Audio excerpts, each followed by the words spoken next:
आकुति और प्रसूति। आकुति का विवाह रुचि प्रजापति के साथ संपन्न होता है। कल हम सभी लोगों ने आकुति और प्रसूति के बारे में खूब विस्तार से चर्चा किया, सुविवाह की कथा को श्रवण किया। अब इस समय हम लोग श्रवण करेंगे देवहूति के बारे में। इनकी जो बीच वाली बेटी है जिनका नाम है देवहूति, इनके विवाह के लिए सब लोग चिंतित हैं। इनका विवाह कहाँ किया जाए? हर एक माँ बाप चाहते हैं कि हम अपने बेटी का विवाह अच्छे से अच्छे जगह कर सकें। मनु और शत्रुपा दोनों महाराज अपनी बेटी को लेकर के वर को ढूंढ रहे हैं। वर को ढूंढ रहे हैं कि कोई सुंदर सा लड़का मिल जाए जिस लड़के के साथ हम अपने बेटी का विवाह कर दें। धीरे धीरे आगे बढ़ते हैं तो क्या देख रहे हैं? कर्दनम स्वदेवानाम ऋषियम सुस्वदे सुनः। एक ऋषि है जिनका नाम है कर्दम जी महाराज। तो लोगों ने कहा, अरे महाराज कर्दम ऋषि बड़े अच्छे हैं, कर्दम ऋषि बड़े अच्छे हैं, इनके साथ बेटी का विवाह हो जाए। मनु महाराज ने बार बार कहा, महाराज मेरी बेटी के साथ विवाह कर दीजिए, आप मेरी बेटी के साथ विवाह कर दीजिए। मनु महाराज के बार बार कहने पर कर्दम जी देवहूति के साथ विवाह कर दिया। कर्दम जी जैसे देवहूति मैया के साथ विवाह किए, विवाह करते ही कर्दम जी महाराज तुरंत तपस्या में लीन हो गए। मैया ने भी प्रण ले लिया कि पति देव तपस्या कर रहे हैं तो मैं इनकी सेवा करूंगा। अब आज के मेहरारू रह, आज की पत्नियां अगर पति देव विदेश चल गए तो तुरंत बोलोरो बुलाती हैं, इधर आप जाइए, इधर से हम भी जाए। पति देव विदेश गए, यूं निकल गए। असली पतिव्रता नारी मेरी माँ वही है जो अपने पति की सेवा करती है। असली नारी वही है।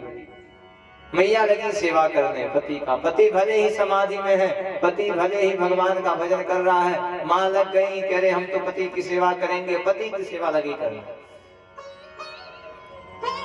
कर्दम जी महाराज के ऊपर मिट्टी का ढेर लग गया। कई वर्ष तक तपस्या में ही लीन हो गए, खूब तपस्या कर रहे हैं।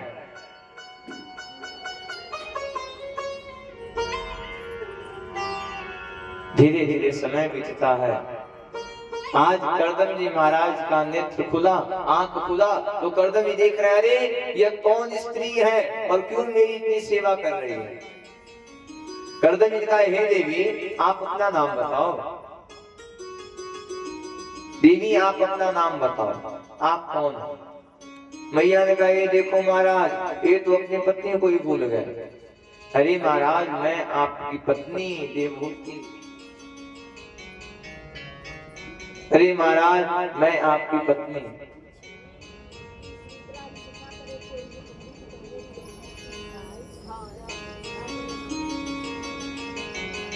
भगवान ने कहा वरदान मांगी, कभी कर्दम जी ने कहा वरदान मांगी। मैया ने कहा महाराज एक माँ बाप की यही इच्छा होती है कि उनके पुत्र हो जाए। एक माँ को धन से प्यार नहीं है, दौलत से प्यार नहीं है। एक औरत हमेशा यही चाहती है कि उसके गर्भ से एक पुत्र का जन्म हो। खूब सारा धन है, खूब सारा दौलत है, खूब नाम प्रतिष्ठा है और कोई पुत्र नहीं है तो सारा धन मिट्टी के बराबर है। मैया ने कहा महाराज ये कहीं बात सताती है, एक पुत्र हो जाए, एक पुत्र के बाद कोई बात। कर्दमं वश्वदीवानां ऋषियो शुश्वदे नरः। कर्दम जी महाराज कामद विमान को बुलाते हैं और अपनी योग शक्तियों के द्वारा अपने एक सुंदर से 20 वर्ष के रूप पुरुष के रूप को धारण करते हैं और माँ 18 वर्ष की सुंदर सी नारी के रूप को धारण करती हैं। दोनों लोग कामत विमान में चढ़ करके मैथुन क्रिया के माध्यम से पुत्री विश्वदेवाना सस्फुरावस्वदे सुनः आववं वस्वदे तीर्था सर्वयो सुताः सम्प्रीणाभस्वस्थानं देवती सम्मुतो सुता सर्वयो नाकपृष्ठानां सर्वदेषु सुतोषुणः। 9 पुत्रियां होती हैं, 9 पुत्रियों का विवाह संपन्न होता है। कर्दम ने कहा महाराज आपने पुत्री मांगी, पुत्र दिया, अब हम घर छोड़ के जा रहे हैं भगवान का भजन करने के लिए। मैया ने कहा देखो बेटी का जन्म हुआ था, बेटी का विवाह हो गया, एक बच्चा चाहिए, एक बेटा रहेगा तो बुढ़ापा में हमारी सेवा करेगा, एक बेटा चाहिए। कर्दम जी ने मां को फिर एक बेटा दिया और यह पुत्र कोई साधारण पुत्र नहीं है। कर्दम जी भी जान रहे हैं कि जो पुत्र मुझे होने वाला है वो पुत्र साक्षात परमपिता परमेश्वर नारायण का ये अवतार हो। आज कर्दम जी के वहां, हाँ मेरी माँ, आज कर्दम जी के वहां भगवान का जन्म होने वाला है। यह कोई साधारण नहीं है, भगवान नारायण के ही अवतार है। धीरे धीरे समय बीत रहा है और आज कर्दम जी के वहां कपिल जी महाराज का जन्म होता है। बोलो कपिल भगवान की जय। कर्दम ने कहा महाराज बेटा कहा, बेटा दिए, आप घर छोड़ करके जा रहे हैं। अब लो, अब हम घर को छोड़ करके जा रहे हैं, अब हम घर छोड़ के जा रहे हैं, जा रहे हैं। बोलो भागवत भगवान की। चले गए। कपिल जी महाराज के जन्म लेते ही कर्दम जी घर द्वार को छोड़ छाड़ के निकल गए। अब तो कपिल जी महाराज लगे अपनी मां को ज्ञान देने। यहाँ पर कपिल जी महाराज अपने मां को सांख्य शास्त्र का उपदेश दे रहे हैं। सांख्य शास्त्र का उपदेश। परीक्षित जी ने प्रश्न किया, अरे प्रभु भगवान अवतार क्यों लेते हैं? हे प्रभु आखिर भगवान है तो भगवान अवतार क्यों लेते हैं? भाई भगवान है तो एक ही बार आवे और सारे दैत्यों को मार करके चले जाए। भगवान है तो भगवान अवतार क्यों लेते हैं? सुखदेव ने कहा सुनो राजन, अरे भगवान अवतार इसलिए लेते हैं ताकि जो भक्त भगवान के प्रति आकर्षित नहीं हो पाता, भगवान के प्रति रुचि नहीं रखता, भगवान सरल होने के प्रकार में अवतार लेते हैं। अगर किसी को हनुमान जी से डर लग रहा है तो शंकर जी की पूजा करना शुरू कर देगा। भगवान भक्तों के उद्धार के लिए अवतार लेते हैं कि भगवान को अलग रूप में किसी न किसी रूप को देख करके भक्त का मन पिघल जाएगा और भगवान की पूजा पाठ करना शुरू कर देगा किसी न किसी रूप में। भाई सबको मीठा तो पसंद है नहीं, 5 उंगली एक बराबर है, 5 उंगली कभी भी एक बराबर नहीं हो सकती। किसी को खट्टा पसंद है, किसी को मीठा पसंद है, सबका मन अलग अलग है। तो मेरी माँ ठीक उसी प्रकार से सब लोग हनुमान जी की पूजा नहीं करते हैं। कोई हनुमान जी की पूजा करता है, कोई दुर्गा माँ की पूजा करता है, कोई शंकर जी की पूजा करता है, कोई कृष्ण भगवान की, मतलब सब लोग पूजा तो भगवान की होती है लेकिन सब लोग अलग अलग करते हैं। भगवान अलग अलग रूपों में इसलिए अवतार लिए हैं ताकि भक्त किसी न किसी माध्यम से उनकी पूजा करता है। इधर कपिल जी महाराज अपने मां को सांख्य शास्त्र का उपदेश दे रहे हैं। मां ने कहा हे पुत्र अगर आत्मा को भगवान के साथ मिलना है तो क्या करना चाहिए? कपिल जी महाराज ने कहा, सुनो माँ, अगर आत्मा को भगवान के साथ मिलना है तो सर्वप्रथम किसी संत का संगत करना चाहिए, साधु का संगत। अच्छा देखिए, संगत का भी प्रभाव आपके जीवन में पड़ता है। एक डॉक्टर का संगत करेंगे तो दिन भर वो आपको दवाई के बारे में बताएगा, ये दवाई, यही दवाई, फलाने ढकाने, दिन भर दवाई के बारे में बताएगा। एक किराने वाले से संबंध बनाएंगे तो दिन भर आपको तेल मसाला के बारे में बताएगा, तेल इतना रुपया, मसाला इतना रुपया, तेल मसाला, दिन भर ये बताएगा। अब वहीं अगर एक संगत साधु के साथ करेंगे तो दिन भर आपको राम राम राम राम, दिन भर राम राम बताएगा। संगत से गुण यात है, संगत से गुण जात, लोहा जड़ा जहाज में, पानी में उतरा भैया, पानी में उतरा भैया, पानी में उतरा भैया, पानी में उतरा। संगत से गुण यात है, संगत से गुण जात, संगत से गुण यात है, संगत से गुण जात, लोहा जड़ा जहाज में, पानी में उतरा भैया, पानी में उतरा भैया, पानी भैया, पानी में उतरा। बोलो राधे राधे। संगत से गुण आत है, संगत से गुण जात, लोहा जड़ा जहाज में, पानी में उतरा। आप जिसकी संगत करेंगे, अगर शराबी का संगत करेंगे तो धीरे धीरे धीरे धीरे धीरे धीरे धीरे धीरे धीरे धीरे आपके अंदर शराब पीने का भी आदत हो जाएगी। भले ही आप कभी शराब न पीते हो, लेकिन अगर आप शराबी का संगत करेंगे तो शराब पीने का आदत आपके अंदर हो जाएगी। आगामे के झगड़े में मेहरारू का संगत हो गया है तो धीरे धीरे झगड़ा लगाने वाला भी बात समझा देगी आप। अरे दीदी, फलानमा के है ये हो भइल, बेकनमा के है भइल। अब बात सुनते सुनते भले ही आप किसी की बात न कहते हो, लेकिन बात सुनते सुनते आपको भी शिकायत करने की आदत हो जाएगी।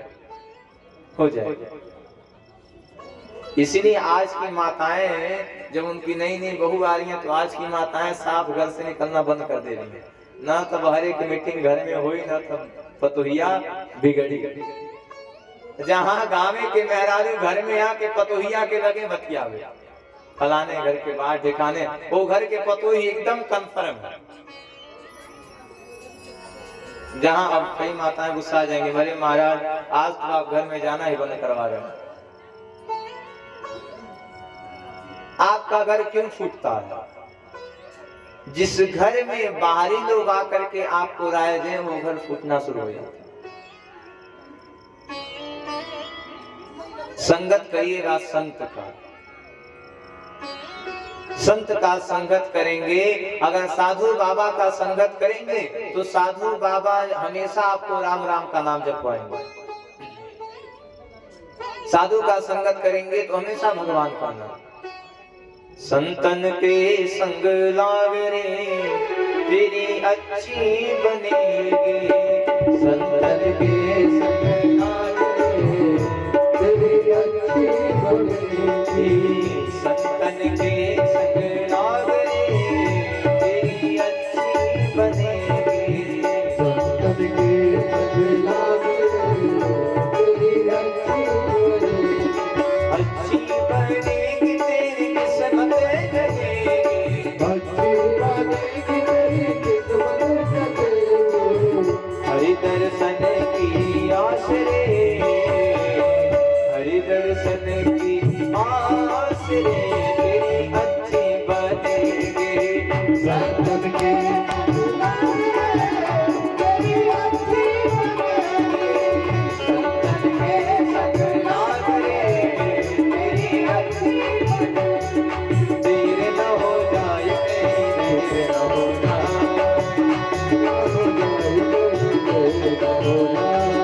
तेरे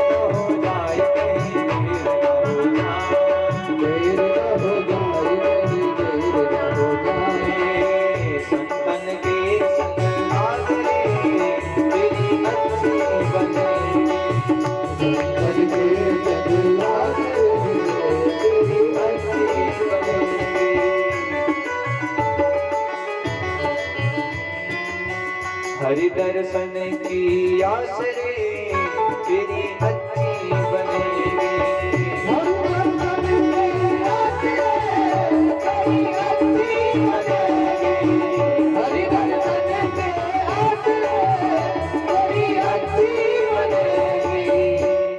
बोलो राधे राधे। और जोर और जोर। ये लोग कह रहे हैं आधे आधे आधे आधे, यानी कि आधा परिवार में मन है और आधा भगवान के पास है। अगर एक साधु बाबा का संगत करेंगे, अगर एक संत का संगत करेंगे तो हमेशा आपको भगवान के बारे में बताएगा।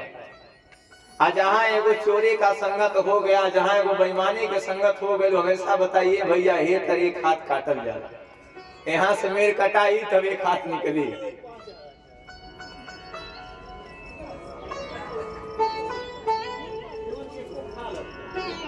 संगत करिएगा संत, संत का संगत होना चाहिए। भगवान ने कहा सुनो मेरी माँ, अगर भगवान तक पाना है, अगर भगवान तक जाना है तो संत का संगत करिए। सुनो मेरी माँ, सावधान रहना, कलयुगी संत से बचकर रहना। ये कलयुग के संत संत नहीं, आधा से ऊपर तो सब साधु है। साधु कम साधु सबसे ज्यादा कम है। कपिल महाराज ने कहा सुनो मेरी माँ, कलयुग में संत बनना कोई बड़ी बात नहीं है, संत बनना कोई बड़ी बात नहीं है। 20 रुपए मीटर का भगवा कपड़ा मात्र 4 मीटर। कलयुग के संत बनना कोई बड़ी बात नहीं है। 20 रुपए मीटर का भगवा कपड़ा मात्र 4 मीटर। आप 5 रुपए का गेरुआ कलर वाला रंग हाथ में लगाए, अब पूरा चक्रोट रंगा गई, अब बन गया साधु बाबा। मेरी माँ, हाँ बाबूजी, असली वाला संत, असली साधु बाबा कभी आपके दरवाजे पर नहीं आए। क्यों? क्योंकि साधु का मतलब, साधु व्याकरण की दृष्टि से देखा जाए तो व्याकरण की दृष्टि से संत की उत्पत्ति कैसे होती है? सद अस्वादने धातु से साधु की उत्पत्ति होती है।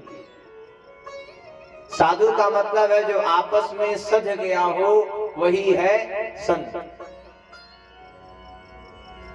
जो आपस में सज गया है वही है संत। हाँ पलटू बन गया। हाँ जय भगवान आपके कल्याण करें। बगलिया बाय सूरत नहीं। हाँ जय बहुत सही, बहुत बढ़िया। सचिन बाबा बड़ी नीक होता, बगलिए मानी सब सुनत नहीं की। हाँ चलिए बैठे, हम दिन एक बार अवरी देवे आवत। हाँ बोलो भागवत भगवान की। हमके लगा था गोरी पूरा होके जाता, तुमने एक गो में बापी